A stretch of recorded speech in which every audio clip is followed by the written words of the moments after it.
The last year has been nothing short of a nightmare, especially for our restaurant workers. It's an industry that employs over 15 million people all throughout the United States, and overnight it was shut down and changed forever. Tonight we're raising money for the Ohio Restaurant Relief Fund. Simply take your phone, scan the QR code, and donate what you can. While there is light at the end of the tunnel, there's a long ways to go for this hurting industry.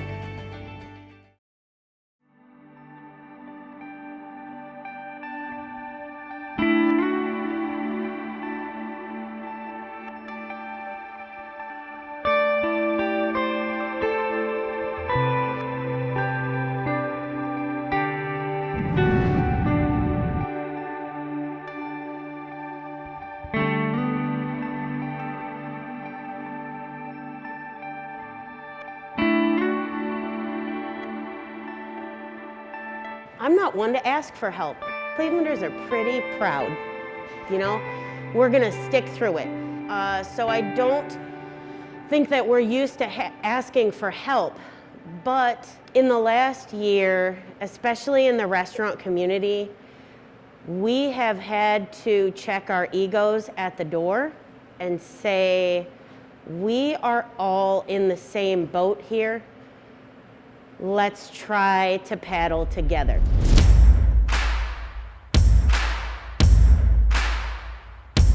We'll be signing an order that all bars in the state and all restaurants will close at 9 o'clock tonight. It was almost like watching a tidal wave approaching. Wow, this thing is 10 stories tall and it's about to crash on us.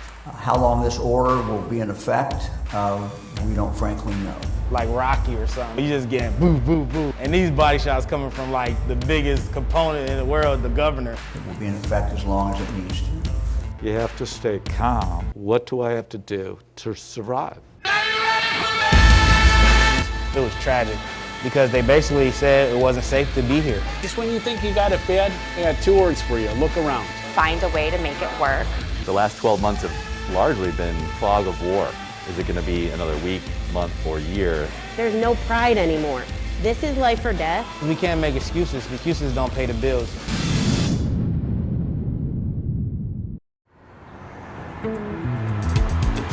Over the past decade, the Cleveland restaurant scene had taken off.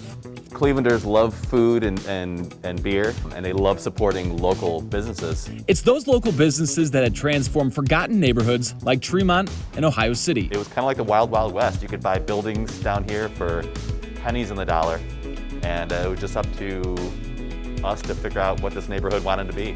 What it turned out to be was some of the city's most desirable neighborhoods. You had these really abandoned neighborhoods like Ohio City coming back to life largely through restaurants, bars, and in our case, brew pubs. Momentum for Cleveland restaurants was building, and at the beginning of 2020, they were gearing up for a record year. We were ready to have the best year that we ever had at Parallax and L'Albatros. The numbers were going up, the best that they would have ever been. But all of a sudden, the bottom fell out. We begin with breaking news. The coronavirus has hit Ohio. In fact, the state's first cases, 3 of them, all right here in Cuyahoga County. A flu pandemic, like what does that even mean? And then it became very clear that it was going to shut down the world. Governor DeWine on March 15th, 2020. We'll be signing an order that all bars in the state and all restaurants will close at 9 o'clock tonight. How sad. How long this order will be in effect, we don't frankly know. It will be in effect as long as it needs to. Man, that was a lifetime ago. That was a dark day. That was very daunting. I thought, you're Basically, they just came in and took our whole industry out. In a high-risk, low-margin industry, even pre-pandemic with zero restrictions, the restaurant industry is a tough one to make money in. Restaurants have a 90% failure rate within the first 6 months of opening. If you're netting out 15% to the bottom line, you're doing extremely well. Extremely well. With COVID restrictions in place, it became nearly impossible to break even, let alone to turn a profit. March 15th, things changed dramatically. The formula changed.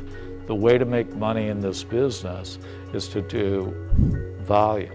We were down to 60% capacity or less. We're trying to do volume, but we've eliminated seats. Once you start eliminating seats, it becomes a little more problematic. But Cleveland restaurants powered through, despite the unknown. Man, if you ever seen some fighters, man, come to Cleveland, man. Like our restaurant owner, they are tough. They're fighters. They're not gonna roll over for anything or anybody. So yeah, when this happened, it was like almost like a war cry. This is it.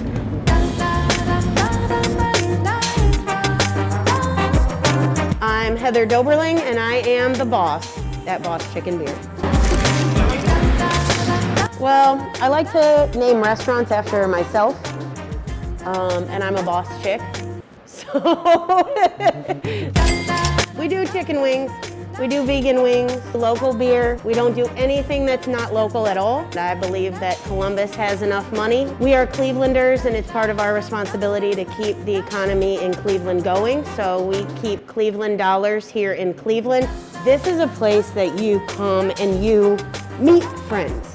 We're not fancy, we're delicious. It's that attitude that has helped Heather and her partner Emily set themselves apart. They started from the bottom with a food truck, Boca Loca Burrito Factory, which soon grew to a brick and mortar store. And a few years later, she opened Boss Chicken Beer. In Northeast Ohio, nothing is given and everything is earned. In that time, she has earned every dollar through quality food and building lasting relationships. It's really about the people, it really is. Both with her customers. These are our friends. And her staff. Our team is so important. So when the pandemic hit, it was people that drove her decision making. Most of the trials that we had to go through this year were balancing the business with the people. And at the end of the day, we make decisions for people, not money. It was a puzzle that the puzzle pieces changed every day. We called our whole team in. And that's who was scared. So, it's funny, like, thinking about it. Listen, you're not going anywhere. So, this is what we're gonna do. If you cannot pay your bills, you need to tell me, I will give you the money. We thought it much more important that our team remain intact, and that they kept working. Because once they're gone, they're not coming back. But that selflessness didn't come without a price. Emily and I did not take a paycheck for over a year. And yeah. Yeah, man. Woo, it's been a tough year.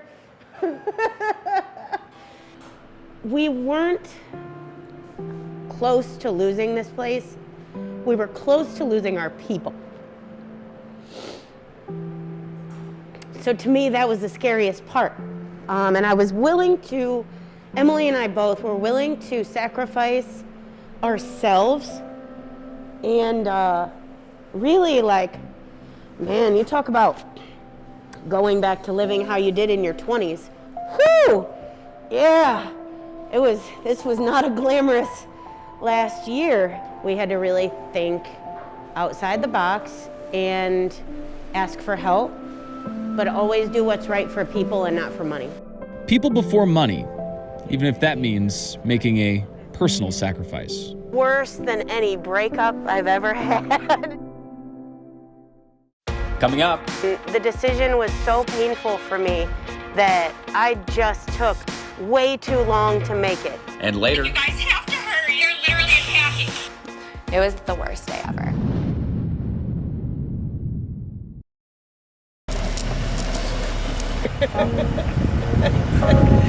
The boss vehicle. Oh man, I love this city. This right here is kind of where we started. So, Boca Loca, we started with a food truck, and after the first year we were real successful. So we invested right away in brick and mortar, which is where we're gonna come up on right now. I drive past this every single day. You know, every single day is a great opportunity for reflection. It's 5 minutes out of my day that I can just be thankful for where I am. So this is it.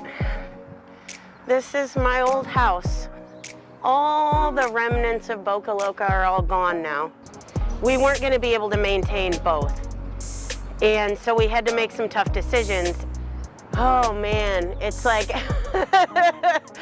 it is worse than any breakup I've ever had. So we decided to close Boca Loca and put that money in the bank so that we could keep employing all of our people and not have to lay anybody off. We brought everybody back. Did we need everybody? No, we did not need everyone. Our business can only be as good as our people. They're counting on you to feed their families and support their livelihoods. And if you can't do that, then what are you doing? Man, letting Boca Loca go was the best thing I could have ever done for my company. 100%. It's just a new chapter. It's just a new day. We're about to sauce the city, man. Come on in. We are taking over the world, all right? Hey, I'm Chef Vic, owner of Sauce the City Restaurants and Sauce City Food Hall, Cleveland, Ohio. Sauce the City is Cleveland's destination foodie restaurant, okay? We have the best Cleveland hot chicken sandwich in the world. First originated that name, so if you see it somewhere, tell them to shout out Sauce the City because they know they took it from us because we really made that up, all right?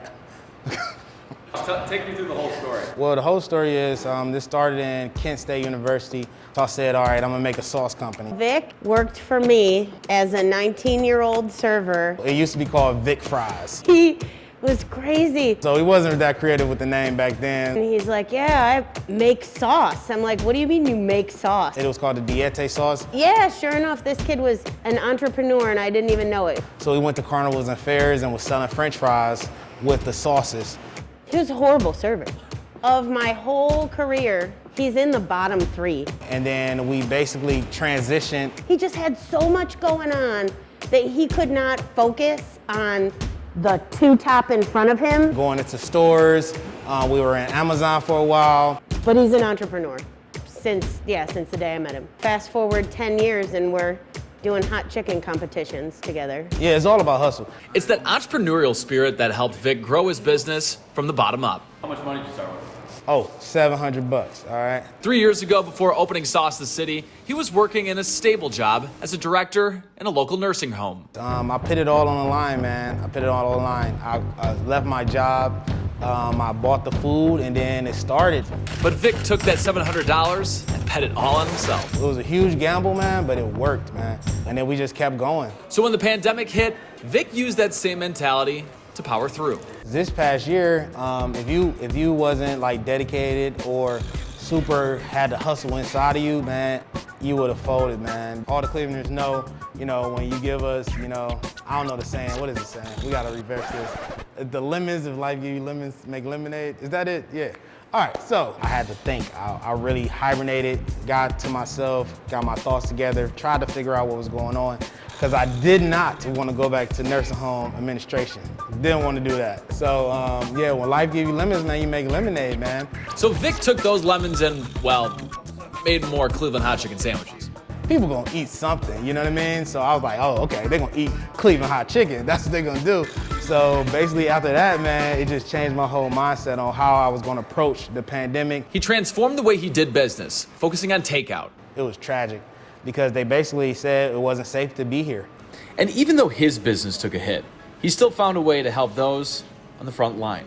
We did the Feed the Nurse Challenge because even though we were struggling, we still saw that the effect that the pandemic was having on the community and the healthcare workers. So we did the Feed the Nurse Challenge, and we would feed a unit of nurses for lunch.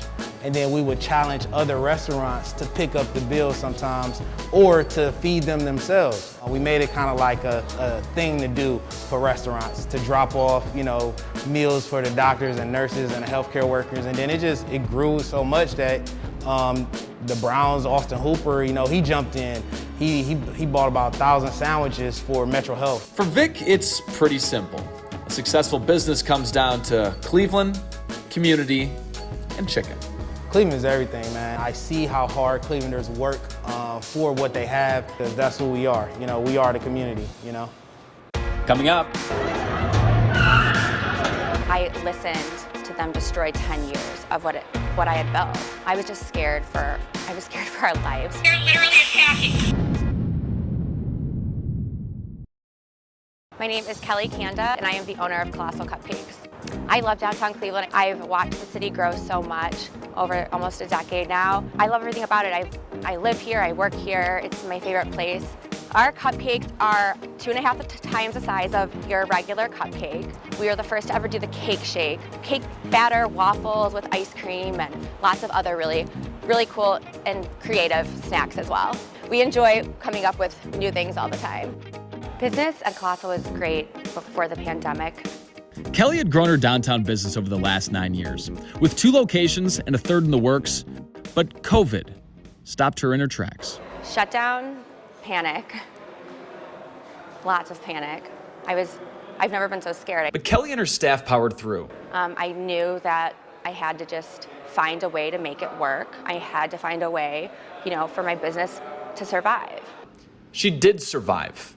Eventually, she reopened, pivoting her business to focus on carryout and Uber Eats. So I was very proud that we got through COVID.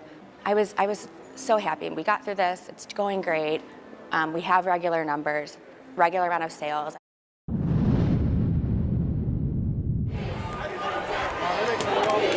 Thousands of peaceful protesters gathered downtown demanding justice in the wake of George Floyd's death. I'll never forget it. It was a beautiful Saturday. I knew friends at the peaceful protest, and that it was a really great thing. People were gathering. And then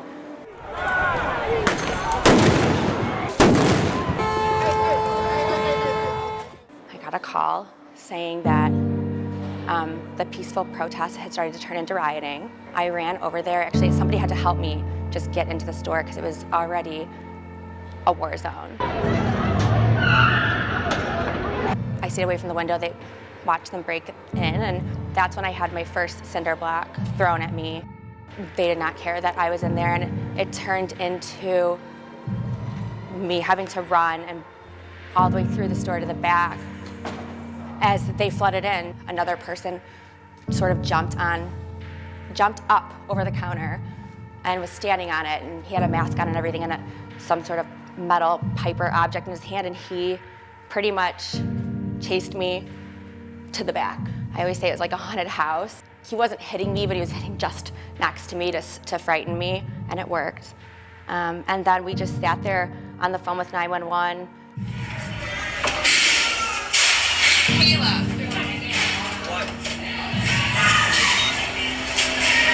Yeah, they're in our store and they're just trashing it. Like, you guys have to hurry. They're scared. They're trying to kill. They're literally attacking. Everyone get in the bathroom. Everyone get in the bathroom. Can you get them here quickly? That was it. I like hearing that. It's upsetting. Yeah, it was a very horrible moment. I mean, it takes a lot.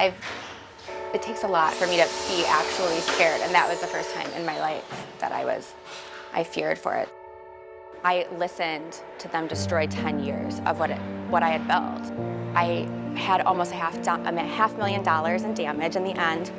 I was really heartbroken. I wasn't just heartbroken for my loss. I was heartbroken that what started as something so peaceful had to take so much away from our city. We had just gotten through COVID, and we did good. We did so good. We did it. We were back up with, to matching sales prior to, and then this. I had just felt like, how? Coming up. I've been through enough shit in my life that I know I'll get through this.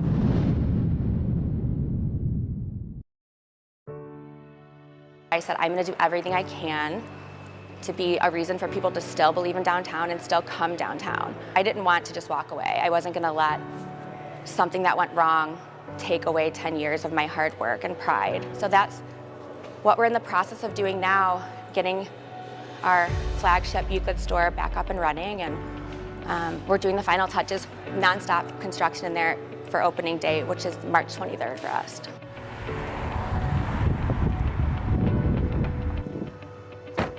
Here we are, coming soon. This is the new Boss Chicken Beer. It's a literal new chapter. I don't have any time to think about what was or what would have been. I only have time to think about what is and what is coming. And yeah, I mean, it's a great feeling. Looking back at the last 12 months, I think everybody on the planet has had to do soul searching. And I think we've kind of reevaluated what's important, and we've come to appreciate things that maybe we took for granted before. In this business, you're only as good as your last meal. You cannot let up. There is no let up. If you've ever seen some fighters, man, come to Cleveland. Our restaurant owners, they are tough. They're fighters. They're not going to roll over for anything or anybody. We're tough people. If I'm going to bet on anybody, I'm going to bet on myself. I've been through enough in my life that I know I'll get through this. I got more issues than National Geographic. Always thankful and always humble though, you know? Yeah, I'm looking forward to the days ahead for sure. Got through COVID, we can get through this. This has been the greatest challenge so far in my life. We were able to continue to connect with people when the world is telling you don't do it. We figured it out safely. Here we are. I made it.